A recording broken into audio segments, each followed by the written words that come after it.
Hello दोस्तों, मैं आज आप लोगों को प्रीटोन सिरप के बारे में बताने वाला हूँ। उससे पहले आप चैनल पर नए हैं तो चैनल को लाइक सब्सक्राइब कर लो।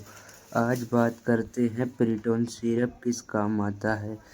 जैसे कि इसका उपयोग मुख्य रूप से सूखी खांसी के साथ साथ सीने में जकड़न होना, इसके साथ कुछ अन्य लक्षणों में जैसे नाक बहना, छींके आना, गले में जलन या खराश का होना आदि शामिल हैं।